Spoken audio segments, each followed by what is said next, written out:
मैं संबित पात्र के पास जाऊं उसके पहले संतोष जी आप कुछ कहना चाह रहे हैं पूरा रोहित जी, इन चुनाव के रिजल्ट्स को दो तरह से देखा जा सकता है। असम में बीजेपी का स्टेक काफी कुछ है, बाकी 4 राज्यों के मामला अलग है। पर 4 राज्यों में आप वहां की एक विशेष सर्कल को देखिए, उस राज्य की जनता के पास इस मैरीगो राउंड में मतलब पहले लेफ्ट आ जाएगी, उसके बाद कांग्रेस आ जाएगी, उसके बाद आप कहां जाएंगे, आपको वापस लेफ्ट के पास ही आना पड़ेगा। तो कहीं ना कहीं ये पूरी जो परिवेश में नरेंद्र मोदी एक चेहरा ऐसे हैं कि जनता चाहती हो तो इस पूरे विश्व सर्कल को तोड़ सकती है कि जनता इन दोनों राजनीतिक दलों को यह जवाब दे सकती है कि हमारे पास एक थर्ड ऑप्शन भी है। तो क्या उस मैसेज को बीजेपी और नरेंद्र मोदी की अगवानी में जो टीम है वो जनता तक पहुंचा पाई या नहीं पाई, वो ये रिजल्ट हमारे सामने लेकर आएगा। विधानसभा चुनाव में मुद्दे जो है वो क्षेत्रीय होते हैं, उनको लोकसभा चुनावों के साथ कभी ना तो जोड़ के देखना चाहिए, ना उनके रिजल्ट्स के साथ उनको किसी तरह से कॉपी करनी चाहिए। चलिए संबित पात्रा, आपका एग्जिट पोल क्या कहता है? देखिए, मैं 3 शब्दों को लेकर चल रहा हूं। एक तो होता है स्टेटस क्वो, दूसरा होता है परफॉर्मेंस में डिक्लाइन, तीसरा होता है परफॉर्मेंस में गेन। आप जो मेजर स्टेक होल्डर्स हैं, चाहे वो लेफ्ट हो सकती है क्योंकि लेफ्ट बंगाल में भी लड़ रही है, लेफ्ट केरला में भी लड़ रही है, कांग्रेस सभी जगह स्टेक होल्डर है, भारतीय जनता पार्टी सभी जगह स्टेक होल्डर है। आप तीनों इन मेजर पार्टीज के साथ ये तीनों शब्द जोड़ दीजिए, कौन बेनिफिट में जाएगा, कौन डिक्लाइन करेगा और कौन स्टेटस को रहेगा। मेरा अंदाज अपने एग्जिट पोल में यही कहता है कि हमारे पार्टी के साथ, भारतीय जनता पार्टी के साथ जो शब्द जुड़ेगा इन तीनों में से वो बेनिफिट और गेन का रहेगा। स्टेटस क्वो का कुछ पार्टी के साथ हो सकता है और डिक्लाइन मुझे लगता है कांग्रेस का इसमें जरूर होगा। बहुत सादे और सिंपल शब्दों में मैंने कहा। अभी थोड़ी देर पहले मैं अपने पत्रकार महोदय को सुन रहा था, उन्होंने असम के बारे में एक टिप्पणी की कि एक ही मुद्दा होना चाहिए था डेवलपमेंट और कोई मुद्दा नहीं होना चाहिए था। मुझे लगता है किसी भी पॉलिटिकल डिस्कोर्स में कभी भी यूनिफॉर्मिटी ऑफ मुद्दा हो ये अच्छी बात नहीं है। बहुत सारे मुद्दे होते हैं, जनता के सामने जब जाना पड़ता है तो सभी मुद्दों को लेकर जाना पड़ता है, एक ही मुद्दा नहीं। मेन मुद्दा हमारा हमेशा डेवलपमेंट का रहा है।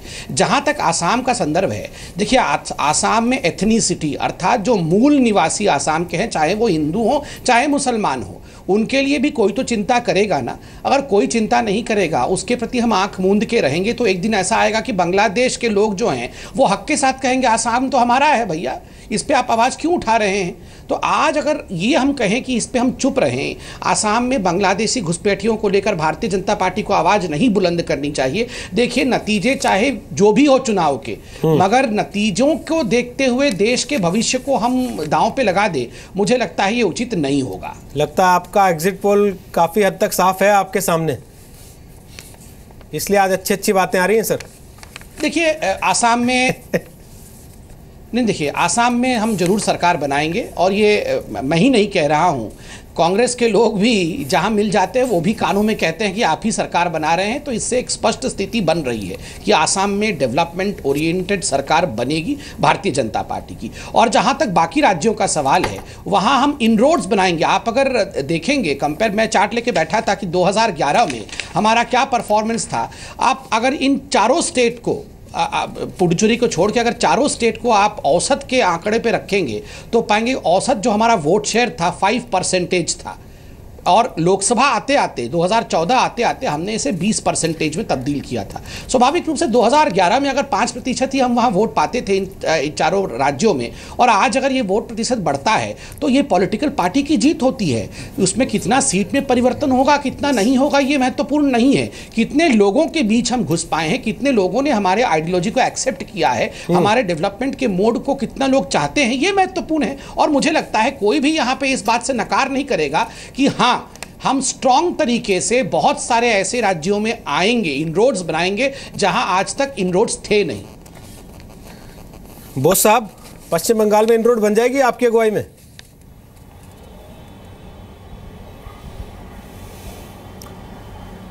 देखिए, इस चुनाव में पश्चिम बंगाल की जनता भ्रष्टाचार के खिलाफ, मिस गवर्नेंस के खिलाफ और लॉ एंड ऑर्डर का परिस्थिति जो है इसके खिलाफ ये लोग वोट दिया है। भारतीय जनता पार्टी अपना जगह बना लेंगे इस चुनाव में।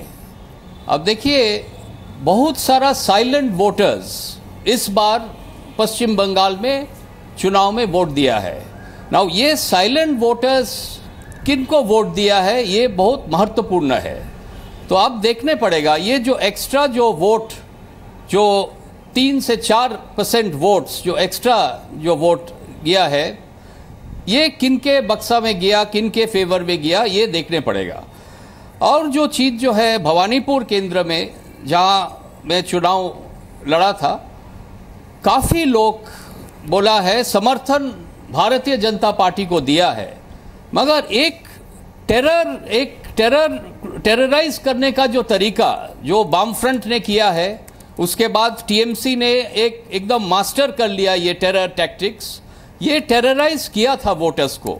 मगर वोटर्स टेरराइज हुआ कि नहीं ये पता चलेगा जब 19 तारीख को जब चुनाव में जब गिनती किया जाएगा। आपका अंदाजा क्या कहता है सर? भारतीय जनता पार्टी, उनका, हम लोग का जो संगठन है एक ग्रोइंग ऑर्गेनाइजेशन है पश्चिम बंगाल में, इट इज ग्रोइंग। बाकी जो पॉलिटिकल पार्टीज है काफी दिन से ये लोग पश्चिम बंगाल में है, तो हम लोग का संगठन इतना मजबूत नहीं है, ये हम मानते हैं, मगर हम लोग अपना जगह इस बार जरूर बना लेंगे इस चुनाव में।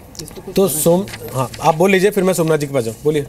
ये भी बोस साहब जो कह रहे थे, मैंने 2 इलेक्शन कवर किए हैं बंगाल में। मैं 90 से लेकर 97 तक मैं बंगाल में ही था जब जनसत्ता लॉन्च हुआ था। वहाँ से बहुत ही ऑर्गेनाइज तरीके से वहाँ एक मैकेनिज्म काम करता है। और इत्तेफाक था कि बालीगंज बाई इलेक्शन के समय में ममता के साथ भी काफ़ी घूम रहा था।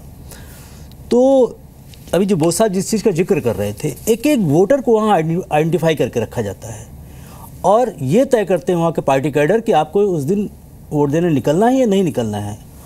और सिर्फ इतना ही नहीं, घुटन की ये आलम है कि अगर आप अपना घर किसको किराए पे देना है, किसको नहीं देना है, वगैरह वगैरह, आपकी तमाम ज़िंदगी की हरकतों पे जो वहाँ पार्टी कैडर का कब्जा रहता है। तो ये बिल्कुल सही बात कह रहे हैं कि ऐसे में भारतीय जनता पार्टी कोई भी जिन नई ग्रोइंग फोर्सेज है, क्योंकि ममता बनर्जी का जो पूरा कल्चर अगर आप देखेंगे, कार्डर कल्चर, वो पूरी की पूरी तरह जो है सीपीएम का कार्डर कल्चर है। कोई फ़र्क नहीं दोनों में। जिस मोड ऑफ ऑपरेंडी में वो काम करते थे, ठीक उसी हालात में उसी तौर तरीके से ये लोग काम करते हैं। मुझे लगता नहीं कि सोमनाथ जी आपकी बात से सहमत हो। अगर सोमनाथ जी आप सहमत हैं इनकी बात से जो कह रहे हैं कबीर सुमन साहब? नहीं, इसका तो सवाल ही नहीं है इस बात का। 34 इयर्स में जो साहब बोला था, पत्रकार ने बोल रहा था, उनको ये हिसाब रखना चाहिए। 34 इयर्स में बंगाल में 50,000 से ज़्यादा पॉलिटिकल मर्डर हुआ जो सीपीएम वाले ने किया था जी। ममता बनर्जी 5 इयर्स में ये सब नहीं हुआ। आप लोग को मालूम होना चाहिए जो डेवलपमेंट के खिलाफ जो डेवलपमेंट नहीं हुआ 34 इयर्स में, इसीलिए ये 2011 ये साल में इतना नफरत था सीपीएम का अगेंस्ट, कोई भी आदमी सीपीएम को तरफ मुड़ के नहीं देख रहा था, इसलिए उसको गठबंधन करना पड़ा। यहाँ का जो लीडर था वो लोग बोल रहा था अकेला हम लोग ममता से नहीं इलेक्शन जीत सकता, तो चलो कांग्रेस का साथ हाथ मिलाओ। ऐसा नहीं है, जो सीपीएम का टाइम था इतना डेवलपमेंट थोड़ी था सीपीएम। आप आइए ना, आप तो बोल रहे हैं ममता बनर्जी के साथ घूमा था। मैं एक सवाल आपसे करना चाहूंगा, सॉरी, एक सवाल छोटा सा यहाँ करना चाहूंगा, ये तो मालूम पड़ेगा साहब। एक छोटा सा सवाल, একটা ছোট থেকে প্রশ্ন করতে পারি আপনার সঙ্গে? एक छोटा सवाल कर सकता हूँ मैं आपसे? एकदम श्योर, कोनो असुविधा नहीं। ये रियल एस्टेट जो पॉलिटिक्स है, रियल एस्टेट डेवलपमेंट है, इसको क्या आप मानते हैं कि डेवलपमेंट है? बंगाल के अंदर आज जो जॉब अपॉर्चुनिटीज़ हैं, कितना वॉल्यूम बढ़ा हुआ, कितनी फैक्ट्रियाँ आपने रीओपन की, जूट फैक्ट्रियाँ तमाम जो काम कर रही थी बंगाल, कोलकाता से लेके और किसी भी ट्रैक पे आप चले जाइए। नहीं, आप कुछ डेटा दे सकते हैं कितनी आपने जूट फैक्ट्रियों को रीओपन कराया? आप सही बोल रहे हैं जी। नहीं, मैं डेटा मैं अभी अगर आप डेटा, क्योंकि आप रूलिंग पार्टी की तरफ से बोल रहे हैं, इसलिए मैं समझना चाह रहा था। आपको दे सकता हूं, लेकिन अभी वो बात नहीं है। मैं एक बात आपको बताना चाहता हूं। आप इंडिया में एक भी स्टेट बोलिए ना जहां पर भी इंडस्ट्री बहुत सारे ग्रो अप हुआ, ये छोड़िए इंडिया में, आप पूरे दुनिया में बोलिए ना, अभी भारी जो हेवी इंडस्ट्री है वो कहाँ ग्रो अप कर रहा है। आप बंगाल का बात कर रहे हैं ना, आप आइए यहाँ पर, आप बोल रहे हैं जो रियल एस्टेट खरीदने के लिए पैसा चाहिए, ये पैसा तो आ रहा है इसीलिए रियल एस्टेट हो रहा है ना।